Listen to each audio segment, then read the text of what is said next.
or who will watch this presentation later. My name is Nick Standifer. I'm the Assistant General Manager here at the Greater Peoria Mass Transit District. On the call is Emily Watson. She's our Director of Marketing, and Jamie Arbogast, who is our Director of Procurement.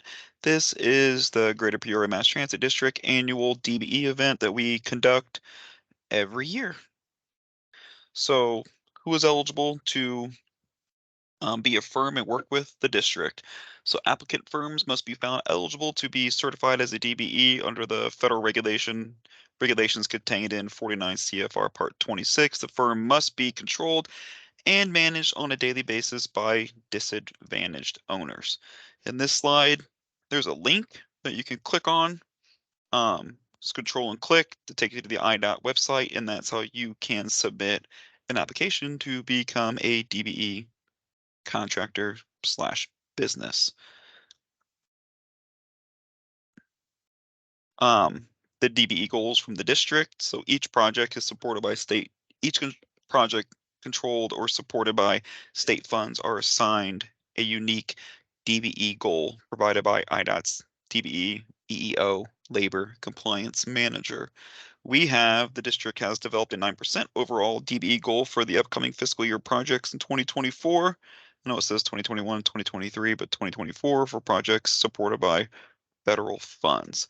So the next couple slides are pretty much how we go through and come up with our DBE goal setting methodology. So step one is develop a base figure for your relative availability of DBEs, and then you adjust your base figure. So step one, like I mentioned, is you go through your market area, which is the state of Illinois, determine which projects that we have that are FTA assisted projects. Then you assign those projects in North American Industry Classification System code, so NAICS code. And a weighted figure is calculated for each project, and I'll kind of show you that here in a second. So it's continuation on of what I was just talking about. You determine the relative availability of DBEs by that code, and I'll kind of show you. So you determine a weighted base figure. So you take your weighted figure times relative availability, like I described in the other slides, and that's what you get equals your base figure. The next slide here, let me scoot over. This is kind of just a reference. It's kind of just a table of what we've done in the past to kind of explain how the percentages are calculated for different various projects that we've done and or are doing.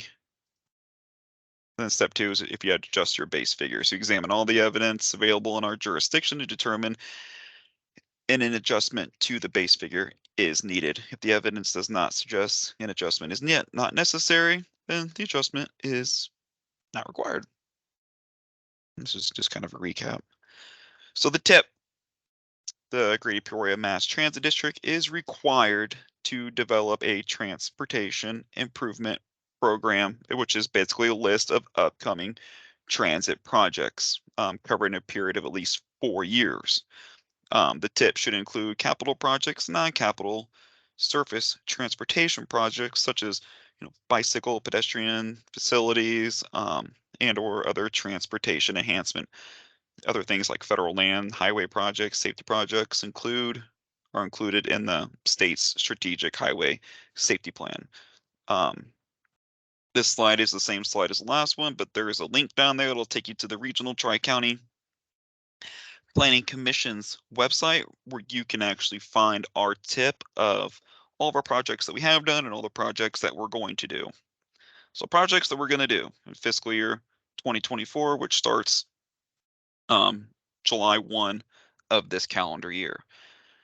So one thing we need to do is the transit center outside under the dome downtown in downtown Peoria. We need to finish the design to renovate that entire area. This project will hopefully go out for bid sometime this summer, and we're thinking the estimated cost to finish that design is somewhere around $200,000, $250,000. Then after it's all designed, we will take the next steps, which will probably be next calendar year, or I'm sorry, next fiscal year, to actually try and do the construction of that project. The next one is a fare box solution. So we are trying to catch up with the times and become a little bit more efficient in the way that we collect our fares on our fixed route and paratransit buses. Some of the all the fare boxes we have are outdated, so we're trying to give our customers and our ridership different ways to pay for their rides. So a fare box solution, like you see in that picture, has all kinds of different modes in which somebody could pay, from scanning a barcode to reloadable cards, debit cards, using your watch, your Apple Watch. You could do all of that using these new hands-free digital type fare collection, kind of getting away from cash a little bit. So that project we're estimating it to be about $2 million, and that's another one we're going to try and do this fiscal year. So be on the lookout for that, because this one will need planning and installation and maybe some rewiring. So there's quite a bit of work to be done on all of our buses for that.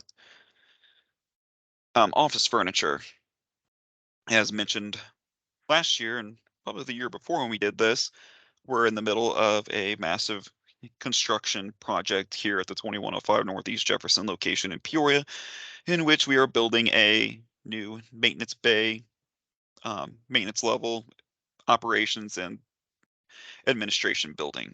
So all that's going to need to be furnished. So we are going to need to go out for bid and hire a contractor to help furnish that office. So this is a pretty big project. It's going to need a lot of work. You're going to have shipping for all this furniture to furnish these new facilities and install, placing them all, and maintaining them all. So we're estimating that to be somewhere between $600,000 and $800,000. That is a pretty big project that's going to go out for bid here soon. We are currently in the process of buying a new forklift for our facility and new scrubbers to keep our concrete and new levels clean. Forklift, somewhere around $50,000. Scrubbers, we're estimating at about $40,000. Probably gonna need a couple scrubbers. So that's one to be on the lookout for, because there'd be shipping costs and shipping availability jobs for that. Support vehicles, administration, um, employees here at the district, we are in need of new support vehicles. We're estimating this project to be somewhere around $350,000. We have about 8 or 9 support vehicles that we are looking to procure. Either some are going to be all electric, some will be hybrid. We're looking at a mixed procurement of sedans and probably mid-sized SUVs. So outside of our main construction project, those are the big projects that we're doing for this year. We do have upcoming service agreements that'll go out for bid here actually pretty soon. And we do a year contract with electricians, HVAC technicians, and plumbing to help. Basically, they're on call to help maintain all of our facilities in our locations at this location and the transit center on Adams in downtown Peoria. So that's one to be on the lookout for.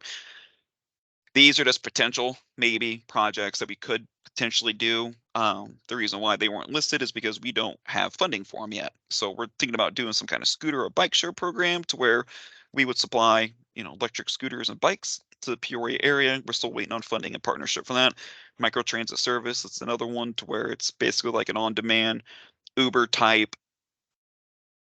transit service to where we can go to some of what's called the gray areas, but we are waiting for funding for that. And then solar energy partners, we're always on the lookout for that. We are waiting for or looking for a solar company that would be interested in forming a partnership with the district. Maybe a power purchasing agreement. We don't know. We're just kind of looking to see if there's a way to get solar on our new facilities. Scroll. The DBE outreach program. So we will host this public outreach event on the last Thursday of every May. The invitation for this event will be sent out directly to how many individuals are listed on the I.UCP and also listed in the Peoria Journal Star. We put it all over social media on Twitter, LinkedIn, Facebook. So we try to spread the word about this event the best we can. And then we will maintain all records of this event, including who was invited, attendees, and comments. We will take this recorded PowerPoint presentation and put it on our website so anybody can reference it throughout the year.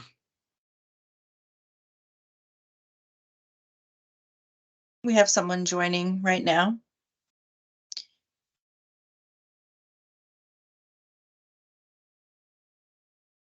Hi, Adrian. Nick is kind of wrapping up right now, but you are welcome to listen in on the rest of the program. Thank you. So I did that one. So our current projects that we have that we're going to be doing through our current projects that are ongoing, and the ones that are ongoing are listed on our Greater Peoria Mass Transit webpage. It's under procurement.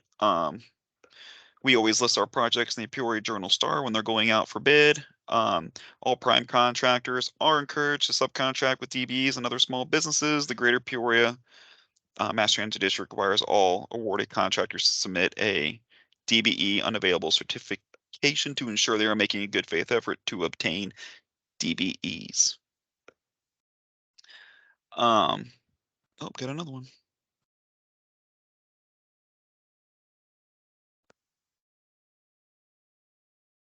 Hi, Edward. Nick is wrapping up the presentation right now, but you're welcome to stay on here until it's over, and we will be posting all of this information on our website with the full presentation afterwards. Oh, okay, thank you. You're welcome.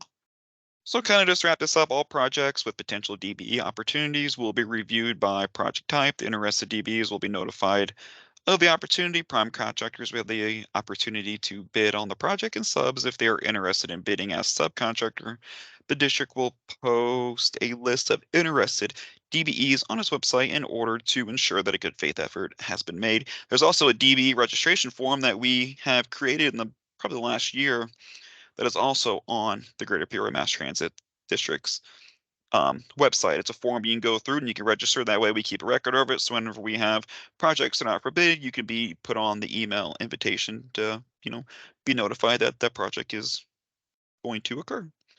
So I know some of you joined a little late, but you can always listen to this recording after the fact. Like Emily said, we're going to post it on our website probably this afternoon or tomorrow.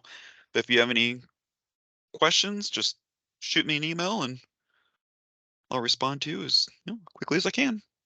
Other than that, that wraps up our. Oh. I was going to say, I think it might be nice for Adrian and Edward to both maybe introduce themselves and who they're with so that we do know who they're representing.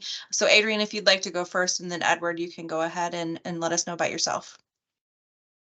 Yeah, no problem. My name is Adrian Fernandez. I work with infrastructure engineering. We've been working a little bit with CityLink on their main campus. Just wanted to see what, you guys were presenting out here. Great. And in similar fashion for myself, Adrian and I work together at infrastructure engineering. So, and I apologize for my late attendance. I had started the registration about a week ago, and it looked like we just needed one single point of contact, and I didn't circle back to it until Adrian said, hey, we need to ring into that presentation. So I apologize. Oh, we appreciate you taking the time to do this and be interested in it. Yeah, no worries. Thank you for joining in your interest in it. And like I mentioned earlier, and Nick, we will be making sure that this presentation gets posted on our website so you'd be able to view it afterwards. Great.